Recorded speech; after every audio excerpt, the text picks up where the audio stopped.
The first time they took him, he was 23 years old, bleeding from a cut above his left eye, sitting in the mud of a German field with his hands raised above his head, and 3 Wehrmacht soldiers pointing rifles at his chest.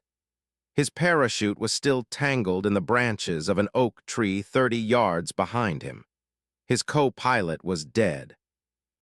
The aircraft he had been flying for the past 6 months, B-17 Flying Fortress, that his crew had named Iron Annie, was scattered across 4 miles of occupied French countryside in burning pieces. It was November 9, 1943. And for First Lieutenant James Robert Calder of Baton Rouge, Louisiana, the war he had trained 2 years to fight was, as far as anyone on the Allied side would soon know, completely over. But it wasn't over, not even close. What happened to James Calder in the next 22 months is one of the most extraordinary and least told stories of the Second World War. It is a story about a man who refused, at every possible moment, to accept the circumstances handed to him. It is a story about capture and escape, about being disbelieved by the very people he was fighting for, about walking through the worst that Nazi Germany could do to a man and coming out the other side not broken, not hollow, but absolutely burning with something that the men who interrogated him doubted him, and eventually came to believe him could only describe as an unshakable refusal to be defeated. It is also a story about what the United States Army Air Forces in 1943 and 1944 actually did when one of their own pilots came back from the dead not once, but twice, and the complicated, uncomfortable reality that coming back was not, in that war, the same thing as coming home. James Calder was not famous. He did not write a memoir. There were no Hollywood films made about him. He went home to Louisiana after the war, married a woman named Evelyn, opened a hardware store, had 3 children, and died in 1987 at the age of 67.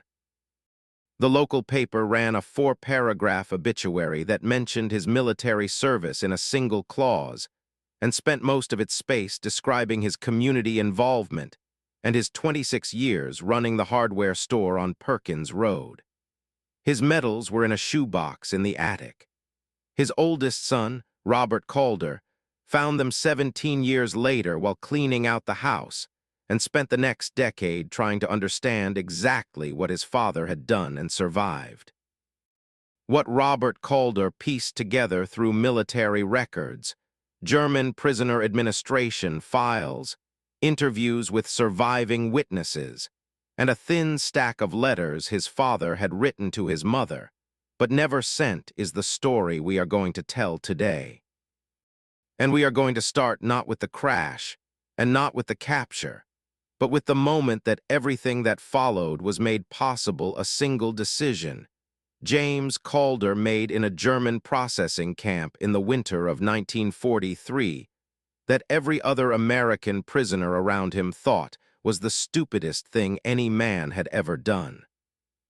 James Robert Calder was born in Baton Rouge on March 14, 1920. His father worked for Standard Oil. His mother taught piano lessons out of the front room of their house on Highland Road. He was the second of 4 children, the kind of boy who took things apart to see how they worked and usually managed to put them back together, the kind of boy who climbed the highest tree in the neighborhood not because anyone dared him, but because it was there and he wanted to see what the view looked like from the top. He was not reckless. That is an important distinction. Reckless men do things without thinking. Calder was precisely the opposite. His high school teachers remembered him as methodical.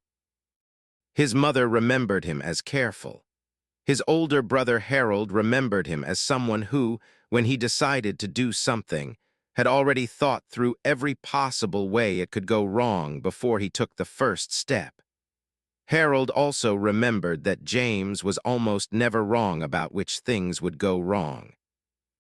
He had the particular kind of intelligence that is most useful not when everything is going well, but when everything is going badly, the kind that does not panic, does not catastrophize, but instead begins immediately sorting the situation into what can be controlled and what cannot, and focusing entirely on the former.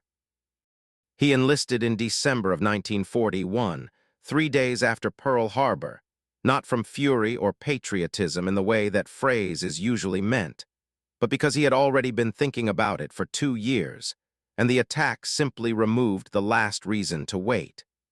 He wanted to fly. He had wanted to fly since he was 11 years old and watched a barnstormer land in a field outside Baton Rouge and walked up to the man and asked him every question he could think of. The barnstormer answered every one.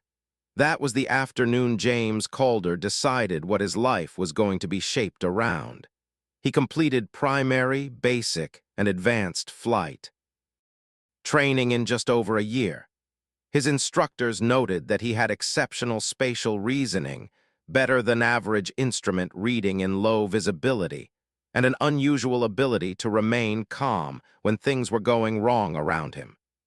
He was commissioned as a second lieutenant in February of 1943, promoted to first lieutenant 4 months later, and assigned to the 306th Bombardment Group based in Thurley, England, in September of the same year.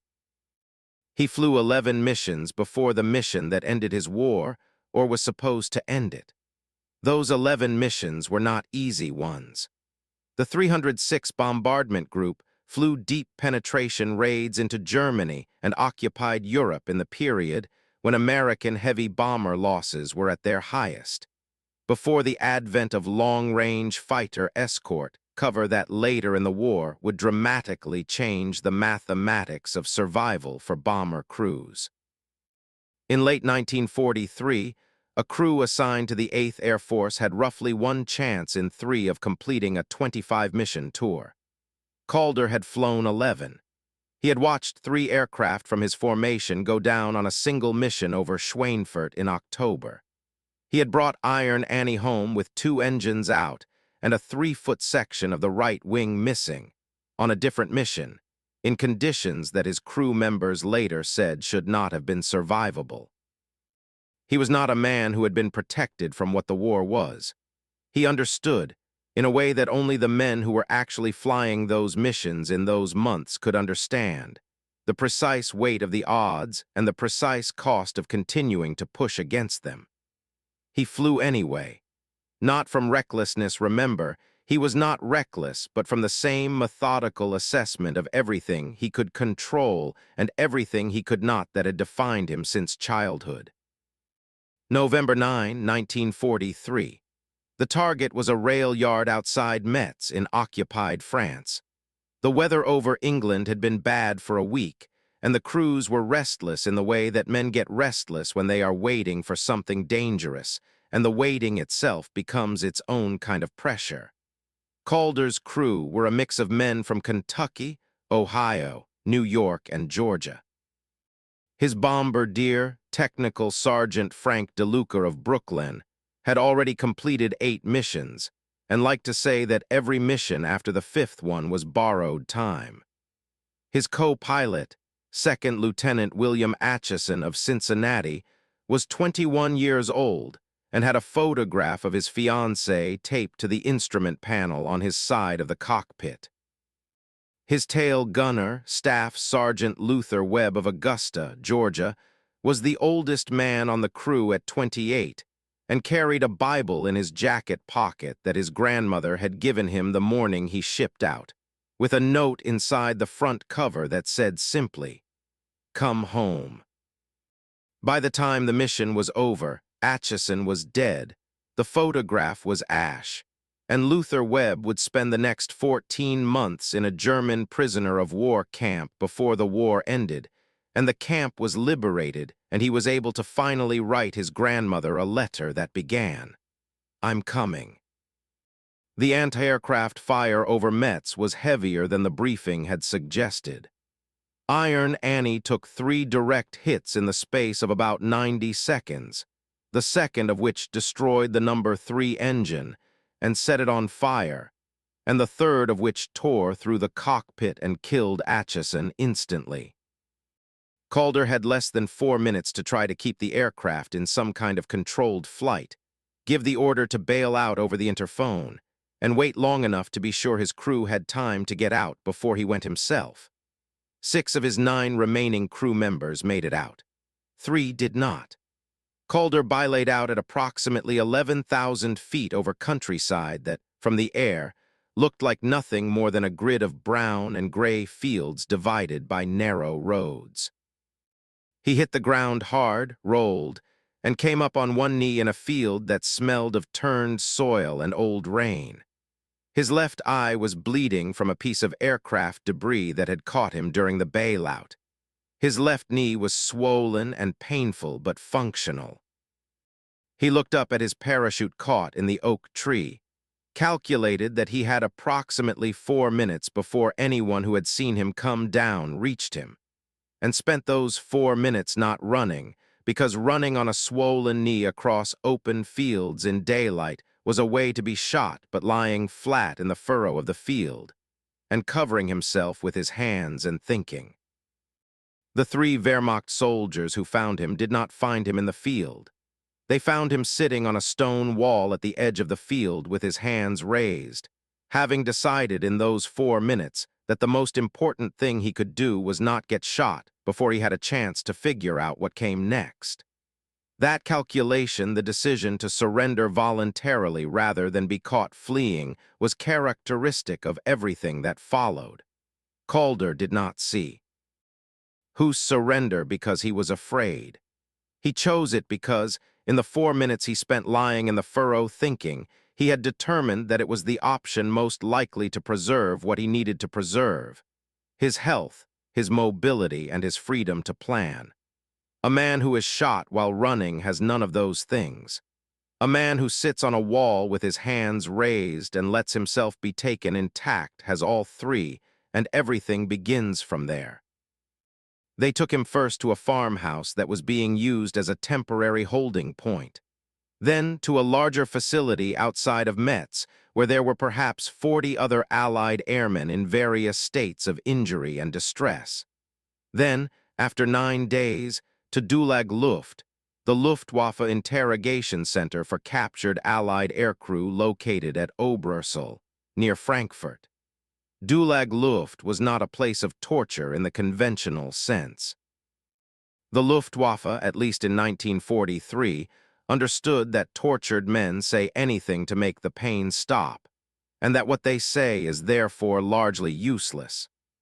The technique at Dulag Luft was isolation, cold, discomfort, and a particular kind of psychological pressure that amounted to making the prisoner feel that the interrogators already knew everything and were simply giving him the opportunity to confirm it.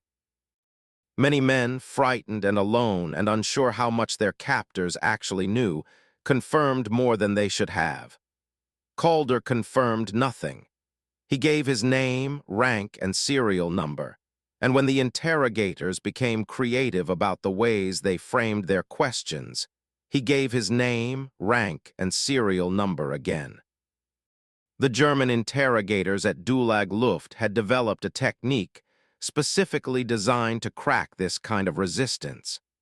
They would present the prisoner with accurate information about his squadron, his aircraft type, the names of other crew members, the mission briefings, and suggest that since they clearly already knew all of this, there was no reason for the prisoner to withhold anything further. The idea was to create the impression that resistance was pointless, that the Germans had better intelligence than the Allied airmen gave them credit for. Calder, who had been briefed before his deployment on German interrogation methods, recognized the technique immediately. He said decades later in one of the rare conversations his son Robert recorded on a handheld tape recorder in the early 1980, that the thing he had held onto in that room was a simple internal calculation. The Germans could know everything they claimed to know, and it still cost him nothing to say nothing. The information he had that they did not have was in the future escape routes, camp vulnerabilities, the precise details of what he had observed and what he planned to do with it. None of that was worth trading for the temporary comfort of not being the man who refused to answer. So he didn't answer. He sat there, cold and exhausted and in moderate pain from his knee and his eye, and he said nothing beyond what he was required to say, and he waited.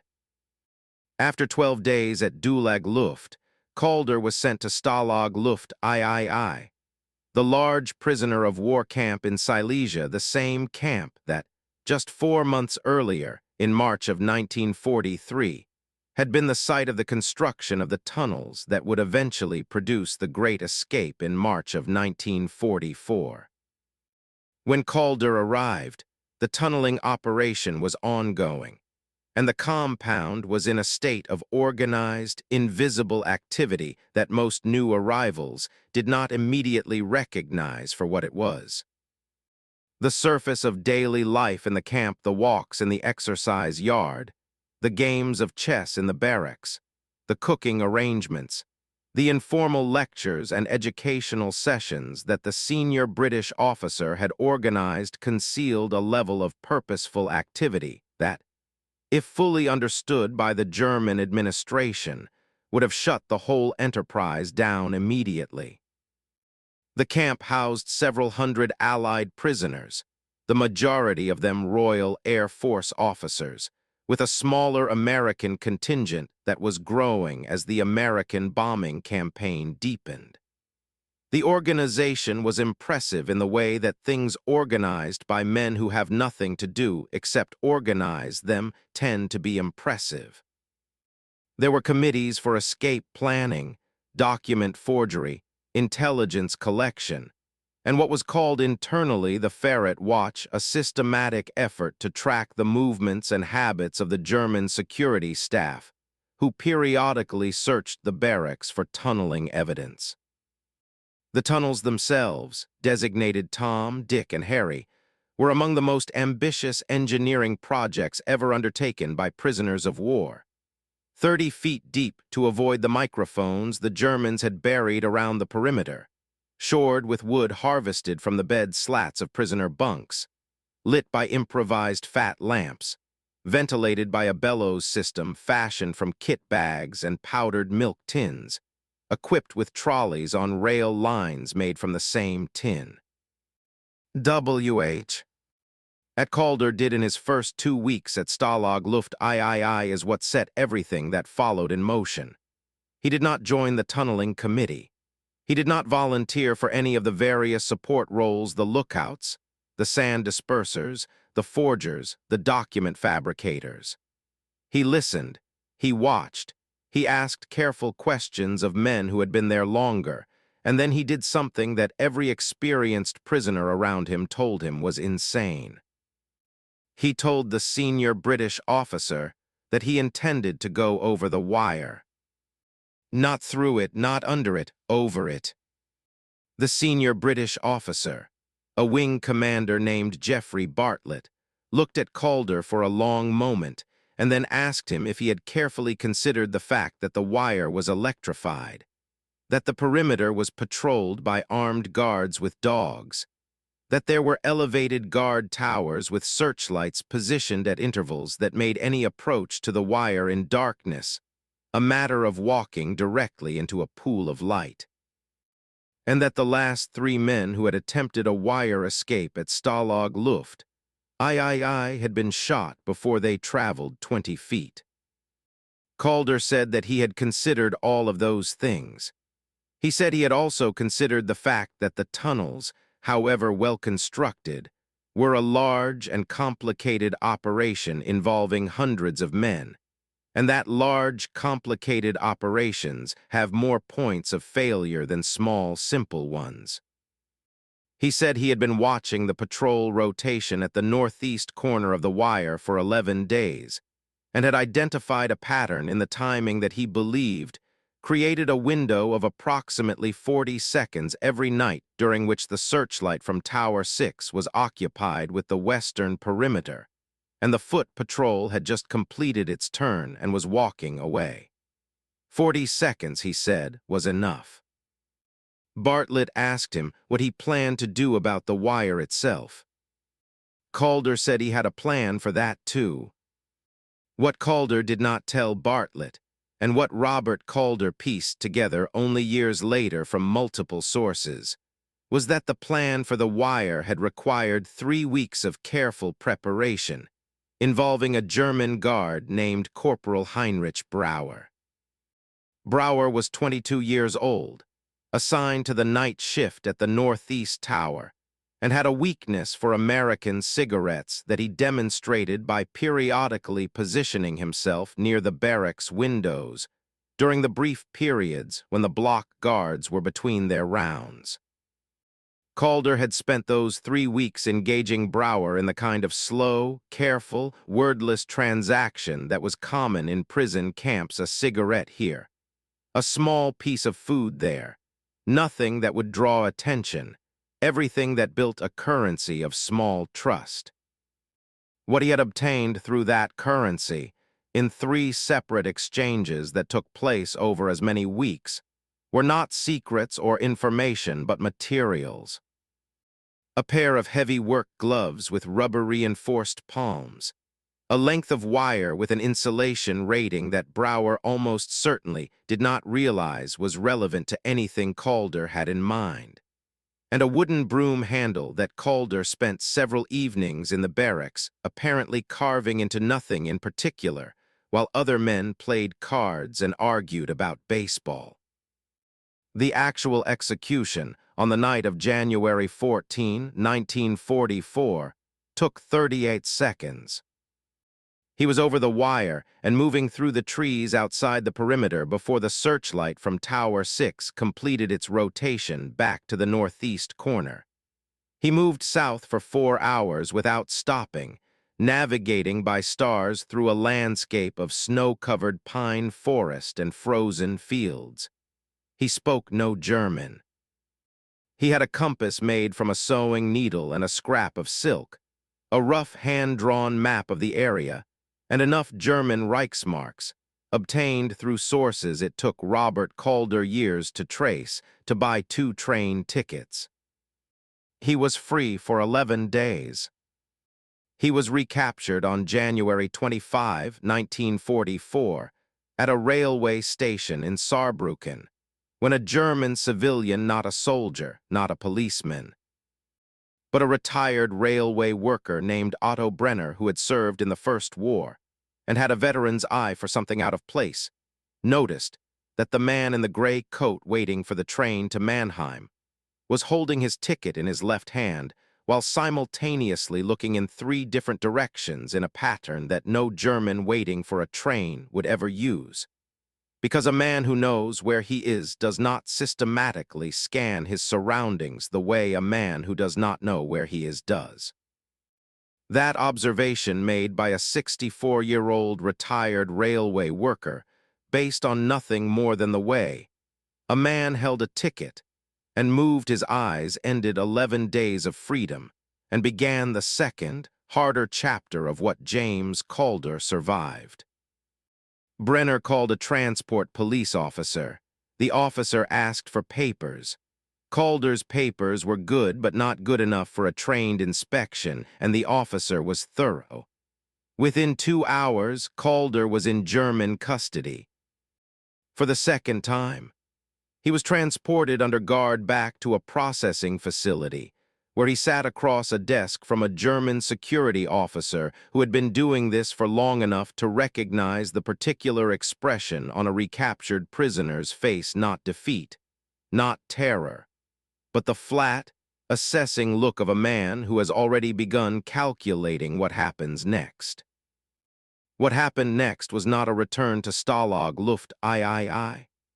Calder had, by escaping, violated the terms that governed his status as a prisoner of war, and the German administration had recently implemented a policy driven partly by fury at the ongoing escape attempts from various camps, and partly by a deliberate escalation of the consequences meant to deter further attempts of transferring recaptured escapees to camps with significantly harsher conditions.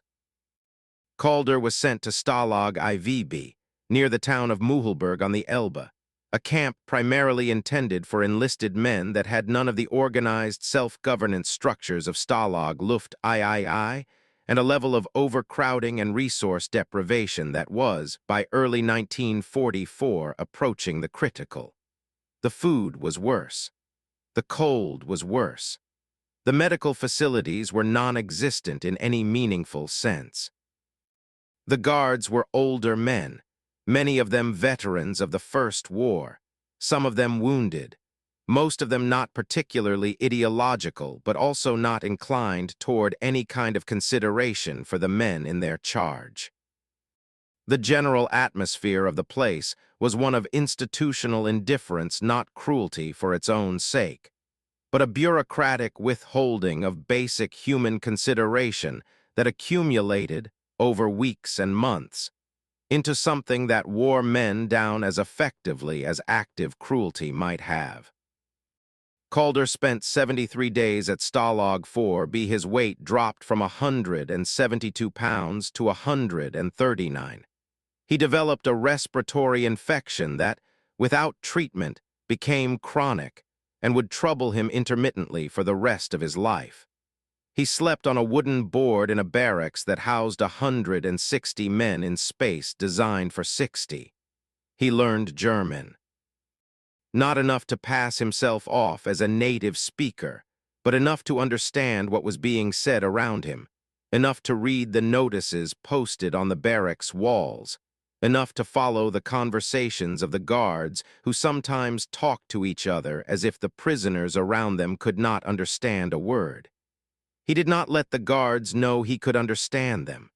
That, too, was a form of preparation. In those 73 days, he planned his second escape. He did not tell anyone, not because he was unwilling to share the plan, but because the plan required exactly one person, and adding a second person would have reduced its probability of success to near zero. The plan was built around a single observation that Calder had made in his first week at Stalag 4B.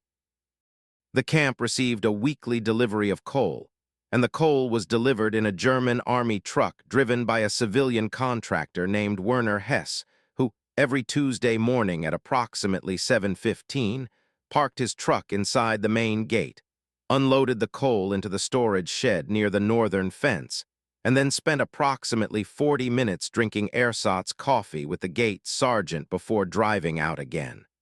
The truck was not searched on its way in. It was not searched on its way out. Werner Hess had been making the same delivery every Tuesday for 2.5 years, and the gate guards treated him the way men treat any sufficiently familiar routine, with the particular kind of inattention that familiarity breeds. Calder watched this routine for 8 consecutive Tuesdays. He varied the window from which he observed it. He noted the exact duration of the unloading, the exact path Werner Hess walked between the truck and the storage shed, the exact position of the gate sergeant during the coffee exchange, the exact angle of the truck when it was parked. He noted that on cold mornings, and in February and March of 1944, most mornings were cold. The gate sergeant conducted the coffee exchange inside the guardhouse, rather than at the gate itself, which meant that the view from the guardhouse window to the truck was blocked by the corner of the storage shed. He noted that the truck bed was covered with a canvas tarp during the delivery to keep the coal from scattering in transit, and that the tarp was only removed during the unloading and replaced before the truck left. He noted that the coal was unloaded into a shed that had 2 doors, one facing the yard and one facing the northern fence, and that during the unloading, Werner Hess worked alone, going in and out of the shed repeatedly with a shovel, while the truck sat unattended in the yard. On April 7, 1944, James Calder climbed into the back of Werner Hess's coal truck. burrowed himself beneath enough coal to be invisible from above, but not enough to suffocate, and rode through the main gate of Stalag 4B at sea. Then 55 in the morning, while two guards who were not looking waved Werner Hess on his way. Think about what that meant in practice. Werner Hess drove his truck out of the camp. He drove 3 miles down the road. He had no idea there was a man hidden under a tarpaulin in his coal bed. Calder, under that tarpaulin, did not breathe any faster than he needed to. He did not move.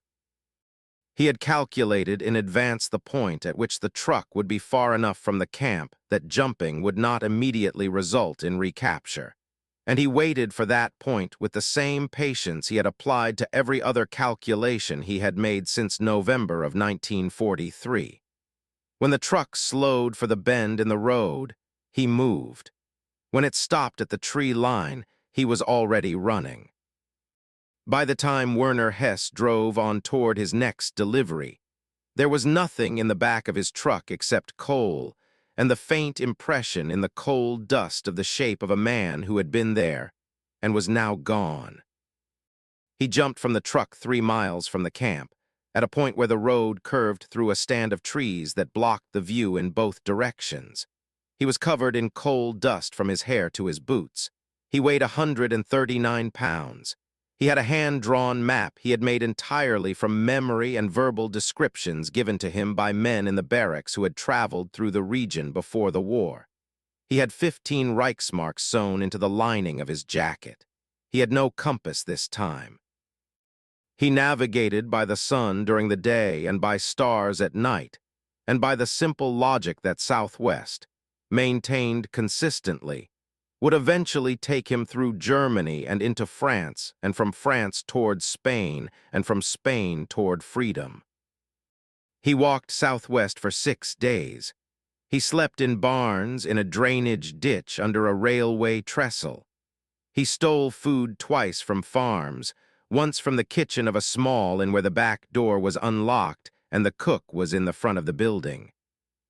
He was helped on the 3rd day by a French forced laborer named Pierre Archambault, who recognized from Calder's coal-blackened face and American-issued boots that this was not a German civilian in some kind of difficulty, and who gave him bread, water, and directions to a village where he said there was a man who sometimes helped people in Calder's situation. Archambault did not ask for anything. He looked at Calder for a moment, made his assessment, and acted. That exchange lasted less than 10 minutes in a field outside a factory where Archambault was assigned to work.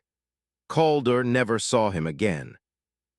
The man in the village was a 60-year-old farmer named Karl Novotny, who was Czech by birth and German by the administrative accident of the post-Munich border reorganization, and who had been part of a loose network of civilians moving Allied evaders and escapees toward France and eventually toward Spain for the better part of 2 years. Novotny looked at Calder for about 30 seconds and then, without asking a single question, handed him a set of civilian clothes and told him to burn everything he was wearing. There was a specific risk Novotny was taking that went beyond what most civilians in occupied Europe faced when they helped an Allied serviceman. Novotny was technically a German citizen. Helping a prisoner of war escape was not merely a crime for him, it was treason. The penalty was not a concentration camp. It was a courtyard and a wall. He handed Calder the clothes anyway. Over the next 6 weeks, Calder moved through a series of safe houses, sometimes staying in one place for several days, sometimes moving overnight from one location to the next. He crossed into France. He moved south slowly, with long stretches of waiting built in between each movement. He was passed from one member of the network to the next in a system where no single person knew more than the 1 step ahead and the 1 step behind, so that if any single link in the chain was broken, the damage could be contained. In that system, Calder was a package, a dangerous one, a valuable one, but a package nonetheless. and the people moving him made their calculations about risk and reward in the same careful, daily way that he made his own. He asked few questions. He followed instructions. He understood without being told that the people taking these risks on his behalf needed him to be the kind of man who did not make their job harder than it already was. He crossed the Pyrenees in June of 1944, 2 weeks after D-Day, guided by a Basque shepherd who asked for nothing and said almost nothing for the entire 2-day crossing and parted from Calder at the Spanish border with a handshake, and what Calder later described as the most specific and meaningful nod he had ever received from another human being. The crossing took 2 days and a night across terrain that, even in June, was cold and physically demanding. Calder was still underweight from his time at Stalag IVB, his R. Respiratory infection flared on the 2nd day of the crossing. He kept walking. There is something worth pausing on here before the story moves to Barcelona. By the time James Calder crossed the Pyrenees, he had been running in every sense of that word for nearly 7 months. He had been cold, hungry, sick, and alone for most of that time. He had slept in more barns and ditches than he could count. He had eaten food he stole and food that strangers gave him out of a generosity that cost them more than he was in a position to fully understand while it was happening. He had navigated by stars and by the sun and by hand-drawn maps based on someone else's memory of somewhere they had been years before the war made everywhere dangerous. He had done all of this with a respiratory infection that made the mountain crossing on the 2nd day into something approaching genuine physical suffering. And yet what the Basque shepherd who guided him through the Pyrenees apparently observed, and what he communicated to the next person in the network chain with whatever information the network used to assess the men passing through, it was not a man who was broken or exhausted or at the end of his reserves. It was a man who was focused, a man who listened carefully to every instruction and followed it precisely, a man who did not ask for reassurance and did not need to be managed, a man who understood without being told that the crossing was dangerous not only for him but for the guide, and that the guide's safety was worth considering alongside his own. The Basque shepherd did not know James Calder's name. He did not know where Calder had come from or what he had been through to get to the foot of the mountains. He knew only what he could observe in the 2 days they spent crossing together, and what he apparently observed was enough that, years later, when the network produced its own internal record of the men it had moved through the Pyrenees during the war, the entry for the American it had passed in June of 1944 included a single notation in the margin that Robert Calder found when he obtained a copy of the document through a historical research organization in the 1990s. The notation in French translated roughly as, "This one knew what he was doing." That notation, in its brevity and its precision, is perhaps the most accurate summary anyone ever wrote of James Robert Calder. He reached the American consulate in Barcelona on June 19, 1944. He was, at this point, almost exactly 7 months since his aircraft had been shot down over France. He was 137 pounds. He had a beard he had grown for the specific purpose of making himself look less distinctive during the journey. He had a chronic cough from the lung infection he had developed at Stalag IVB. He had no identification, no military documentation, no dog tags which had been taken from him at the time of his first capture, and no way of proving in the first instance that he was who he said he was.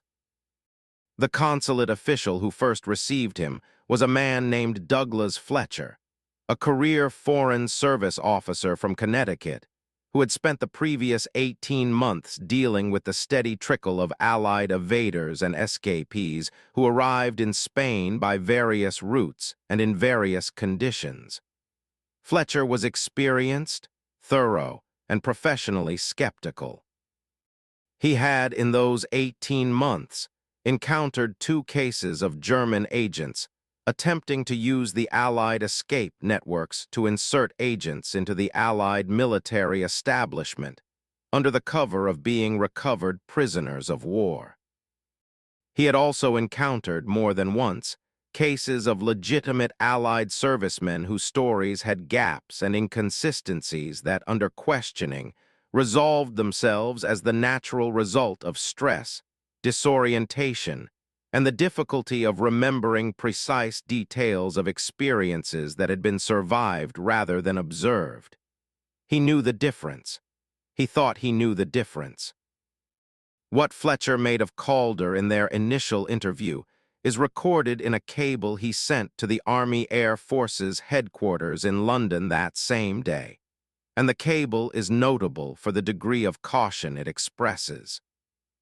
The man claiming to be First Lieutenant James Calder, the cable said, told a coherent story of capture, 2 escapes, and an extended evasion, and could provide what appeared to be authentic details of Dulag Luft, Stalag Luft III, and Stalag 4B, including the names of specific German officers and guards, the physical layouts of the camps, and details of the internal organization of the prisoner communities. His account of his escapes was, Fletcher noted, either the product of direct experience or of an exceptionally thorough briefing by someone who had direct experience. Fletcher could not, on the basis of the interview alone, determine which.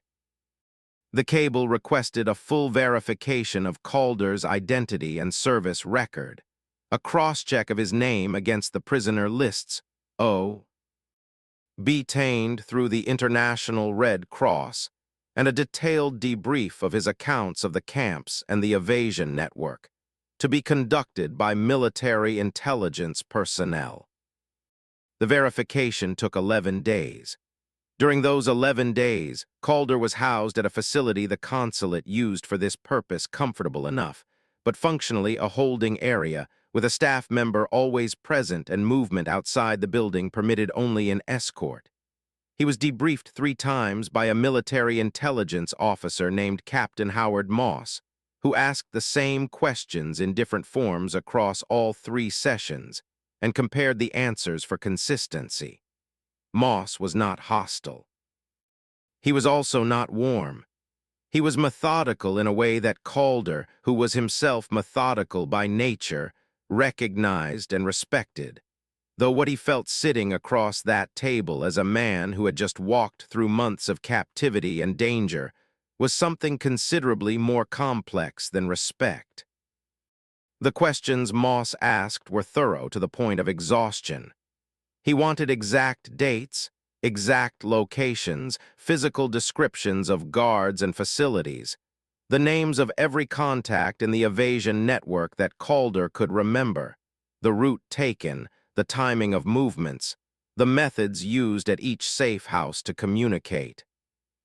He wanted the same information in different orders, chronological, then reverse, then grouped by location, because a rehearsed story holds together differently than a genuine memory when you change the sequence of the telling. Calder answered everything he could answer and said clearly when he could not. He did not become frustrated. He did not ask Moss to simply take his word for it. He understood the purpose of the exercise and engaged with it as a task to be completed rather than an insult to be endured. The verification confirmed that First Lieutenant James Robert Calder of Baton Rouge, Louisiana, serial number 0739847, had been reported as missing in action on November 9, 1943, following the loss of his aircraft over occupied France. His name did not appear on any Red Cross prisoner list, which was consistent with, though not confirmation of his account, since the German administration had occasionally failed to register recaptured escapees under their original prisoner numbers. The details of the camps he had described were confirmed as accurate by comparison with intelligence files compiled from the accounts of previous returnees. The escape from Stalag Luft III could not be directly confirmed from camp records obtained at that time, but several former prisoners who had been at Stalag Luft III in the relevant period, and who were already back in England, confirmed, when contacted, that they remembered a man answering Calder's description who had gone over the wire in January and had not been seen again. Captain Moss delivered his conclusion to Douglas Fletcher on June 30, 1944. The man was who he said he was. Calder was flown from Madrid to London on July 3, 1944. He was met at the airfield by a colonel from the Army Air Forces who informed him that, in accordance with standard policy for returned prisoners of war who had been in enemy custody for extended periods and who had had contact with civilian resistance networks, he would not be returning to operational flying. This was not a punishment. It was a security measure. The concern was straightforward. A man who had been through what Calder had been through knew the identities, or partial identities, and the methods of an active evasion network. If he returned to operations and was shot down again, that information extracted under pressure or simply observed from his behavior during another captivity could compromise the network and cost lives. He was to be returned to the United States, processed out of operational service, and employed in a capacity consistent with his rank and experience that did not expose him to capture. Calder pushed back. He was a combat pilot. He had completed 11 missions before his aircraft was shot down. He had, by surviving and returning, demonstrated a level of judgment and resilience that was, he argued, precisely the quality the Army Air Forces needed in its combat crews. He was not afraid. He was not broken. He was ready to fly. The colonel told him that was not a decision he had any authority over, and that the policy was not open to individual exceptions, and that he was to report to the processing facility at Bovingdon the following morning. Calder reported to Bovingdon the following morning. There is a detail from this period that Robert Calder found in a letter his father had written to his mother, one of the unsent letters in the attic shoebox that has stayed with everyone who has heard this story. In the letter, written from Bovingdon at some point in July of 1944, James Calder described what it felt like to come back and have the people you had come back to treat you with something that was not quite trust. He did not describe it bitterness. He described it as understandable. He said that the Army had no way of knowing from the outside what a man had been through, and that the only way to know was to check, and that the checking was reasonable even when it felt, from the inside, like being doubted by the people who were supposed to be on your side. He said that the 11 days in Madrid had been harder, in a certain way, than any of what came before, because in the camps and on the run he had known who he was even when no one around him knew it. But in Madrid, he had had to sit still and wait for someone else to confirm it. He wrote that there is a particular kind of loneliness in that, not the loneliness of isolation, which he had felt in the camp and in the forest and in the drainage ditch, but the loneliness of being present and invisible at the same time, of being in a room with people who are deciding something about you, and being unable to do anything except wait and tell the truth and hope that the truth is enough. He was promoted to captain in August of 1944. He spent the remainder of the war at a training base in Texas, teaching instrument flying and navigation to new pilots who were being prepared for combat. He was good at it. His students consistently rated him among the best instructors at the base. He had a way of explaining what to do when things go wrong that came, his students sometimes said without fully understanding why, from somewhere very specific. He was not the kind of instructor who used his own experience as the lesson. He was the kind of instructor who used the lesson as the lesson and kept his own experience where it lived inside him, private, informing everything he said without ever appearing directly in anything he said. He was discharged in September of 1945. He went home to Baton Rouge. He married Evelyn. He opened the hardware store on Perkins Road that he ran for 26 years. He coached youth baseball for a season in the late 1950s and then stopped without explaining why. He attended church on Sundays. He watched football. He drank 2 cups of coffee every morning at the kitchen table before anyone else in the house was awake, looking out the window at the backyard with an expression his children could not read and never asked about. He almost never talked about what had happened. His son Robert, going through the attic years after his father's death, found the medals in the shoebox. The Purple Heart, awarded for the injury sustained at the time of his aircraft going down. The Air Medal, the Prisoner of War Medal. And one other decoration, smaller than the rest, in a separate envelope with no label or recognition he had received from a French veterans organization in 1962 for his role in the evasion network, sent to him through a chain of correspondence that had taken years to reach him, and that he had, apparently, accepted without telling anyone in his family it existed.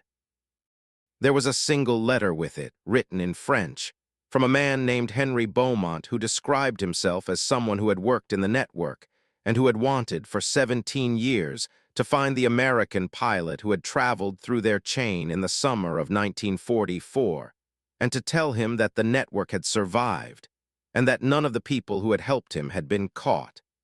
He said he did not know if it mattered to the American pilot to know that. He believed it might. Robert Calder had the letter translated.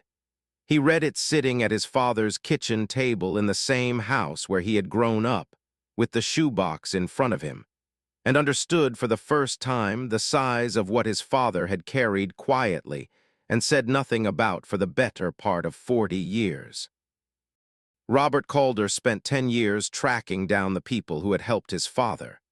Pierre Archambault, the French forced laborer who had given him bread and directions on the 3rd day, had died in 1978.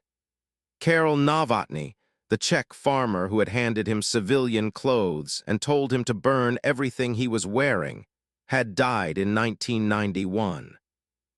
The Basque shepherd who had guided him through the Pyrenees was never identified. The network had used him for years without ever knowing his full name, which was, in the logic of the network, exactly as it should have been. Captain Howard Moss, the military intelligence officer who had spent 11 days cross-examining James Calder in Madrid, was still alive when Robert Calder found him, living in retirement in Connecticut in his late 80s. He remembered Calder, not with any particular clarity about the details of the interrogation. It had been 60 years, but with something that Robert Calder found, when he reported it later, more valuable than detail.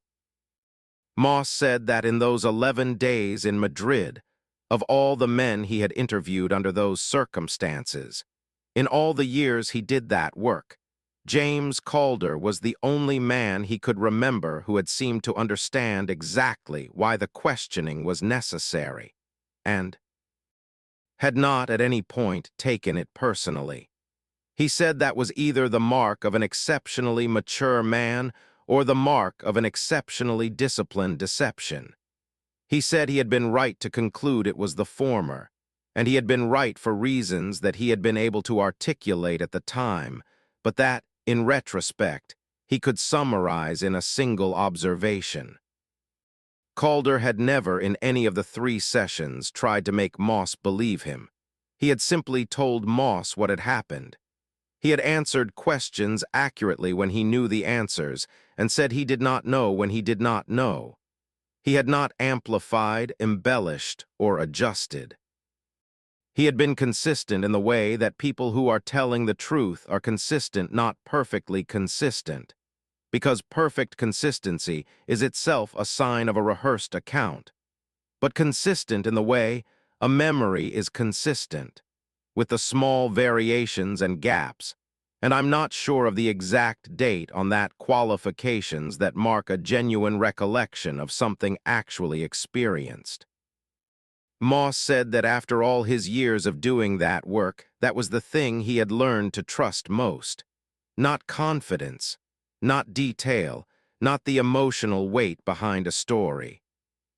Just the simple, unperformable quality of a man who knows what happened because it happened to him, and who has nothing to prove and nothing to hide, and nothing to gain from anything, except the plain and accurate account of events that were, and this was what Moss said he had thought looking at Calder across the table on the last day of the interrogation, absolutely extraordinary.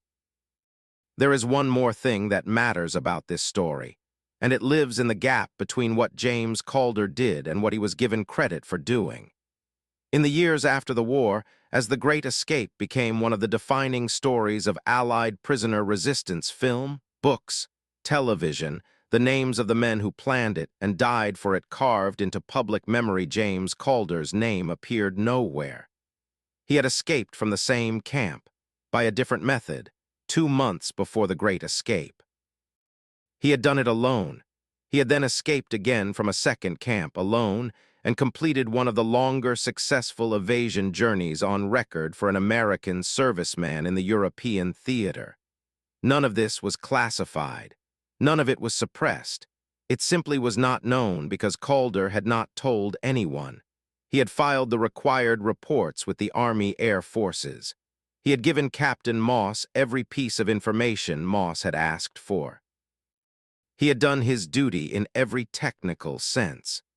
And then he had closed the door on all of it and gone home to Louisiana and opened a hardware store and never said another word about it to anyone who wasn't required by their official function to ask. This was not false modesty. It was not bitterness about the lack of recognition. It was something quieter and harder to name a sense, perhaps, that what he had done was his, that it had happened to him, and inside him in ways that no amount of public accounting could adequately describe, and that the most honest thing he could do with it was keep it where it belonged, which was not in a newspaper or a film or a medal ceremony, but in the 2 cups of coffee every morning at the kitchen table, in the way he looked at the backyard before anyone else was awake, in the things he taught his children without telling them where the teaching came from.